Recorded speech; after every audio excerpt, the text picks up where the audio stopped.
Joignez-vous à la discussion. Appelez ou textez 187 Cube Radio. 1877-827-2346.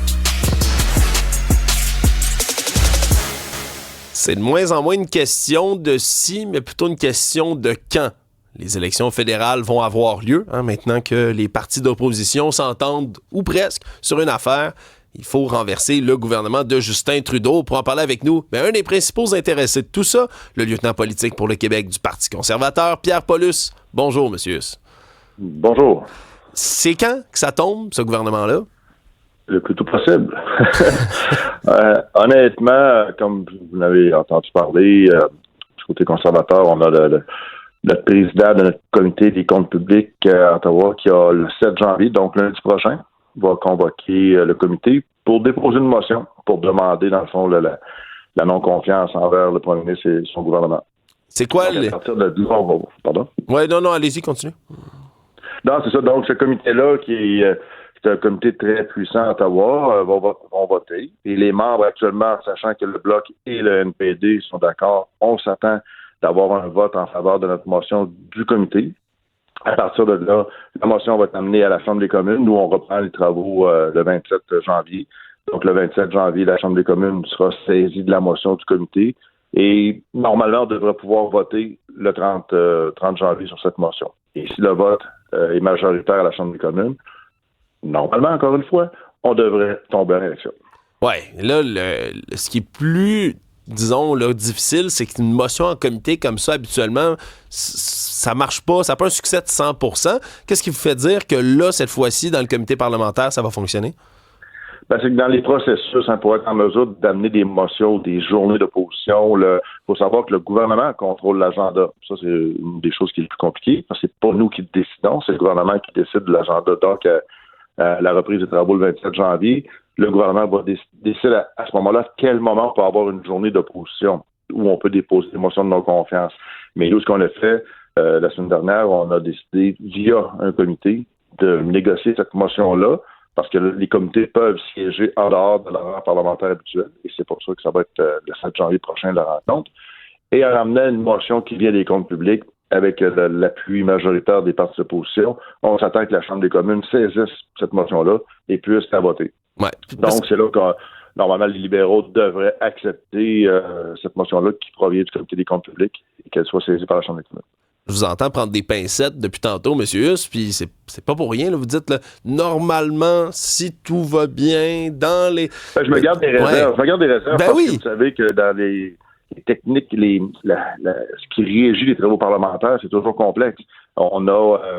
ça, c'est l'intention, c'est ce qu'on veut faire, c'est ce que l'administration nous permet de faire, mais il peut y avoir des revirements de situation en chambre, on ne sait jamais, il peut y avoir une demande de changement de motion par le gouvernement avec un appui ou non. C'est pour ça que je ne peux pas être affirmatif à 100%, mais ce que je peux vous dire, c'est que nous, on est sérieux dans notre approche et on va aller au bout de tout ça. Et le plus important, c'est d'avoir l'appui de nos partenaires de l'opposition. Donc maintenant qu'on a le NPD qui a finalement décidé d'appuyer les votes de non-confiance, on s'attend d'aller loin avec ce travail-là du comité des comptes publics et d'arriver le 27 janvier avec une motion qui sera en appui à une non-confiance, qu'on puisse voter non-confiance et déclencher des élections à la fin du mois de janvier.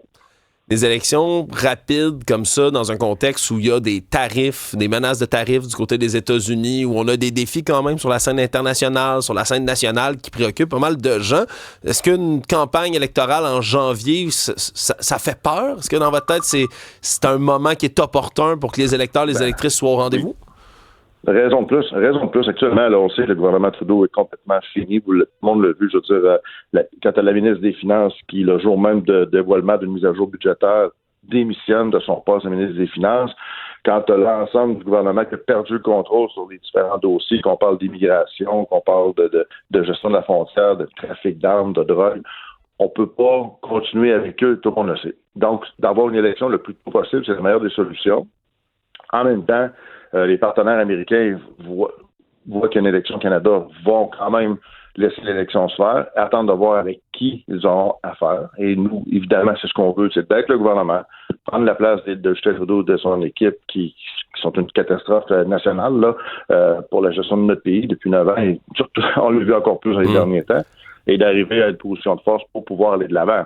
Ouais. Parce qu'on ne peut plus continuer comme ça. Mais vous parlez de position de force, vous parlez qu'on peut plus continuer comme ça, puis je vous entends, là, la situation est grave là, d'un point de vue économique, d'un point de vue politique, dans nos relations avec nos voisins du Sud, mais demain matin, un gouvernement conservateur est élu, vous arrivez en place, qu'est-ce que vous feriez de différent avec dans vos relations avec l'administration Trump? D'avoir une équipe qui a été nouvellement élue avec un mandat fort de la part des Canadiens et des Québécois. Ça démontre au gouvernement américain l'autre affaire avec une autre équipe nouvellement élue, forte, qui est prête à négocier. Donc, on arrive face à l'administration Trump. On dit, écoutez, là, M. le Président, voici le Canada, on est fier de notre pays. On va s'asseoir, puis on va négocier un à un de façon intelligente et proactive dans l'intérêt du Canada.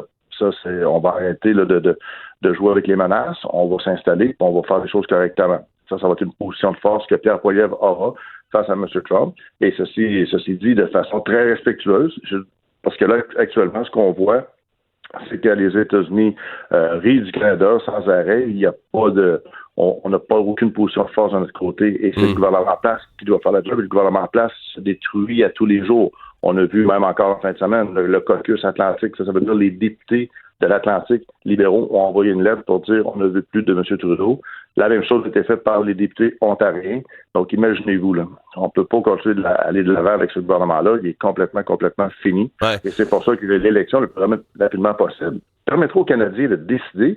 Et avec le choix des Canadiens, on a un mandat fort. Et c'est ce qui va faire en sorte qu'on va pouvoir mieux négocier avec les Américains. Bon, on vous entend, le mandat fort. Est-ce que ça veut dire, M. Paulus, en terminant, que les railleries de M. Trump, puis traiter le Canada de 51e État, puis le poste de premier ministre comme un gouverneur, est-ce que vous êtes en train de me dire que M. Poilievre, lui, répondrait à ce genre de provocation-là? Absolument. Et M. Poilievre l'a déjà dit, nous, ça va être le Canada d'abord. Le Canada d'abord, ça veut dire quoi? C'est justement de reprendre le contrôle de notre immigration, de nos frontières, de notre économie, reprendre le contrôle chez nous pour démontrer de la force. Après ça, les Américains cessent de rire de toi. Parce que là, actuellement, tu as une risée internationale, même au niveau militaire, sécuritaire. Donc, c'est tout ça qu'il faut reprendre le contrôle chez nous pour avoir une position de force face à nos collègues américains et d'ailleurs en Europe. Évidemment, on va suivre tout ça avec attention. Pierre Paulus, vous êtes le député conservateur fédéral de Charlesbourg, Haute-Saint-Charles, mais surtout le lieutenant politique du Parti pour le Québec. Un gros merci d'avoir été là avec nous. Bonne année, puis on va suivre tout ça avec attention. Merci. Bonne journée. Au revoir.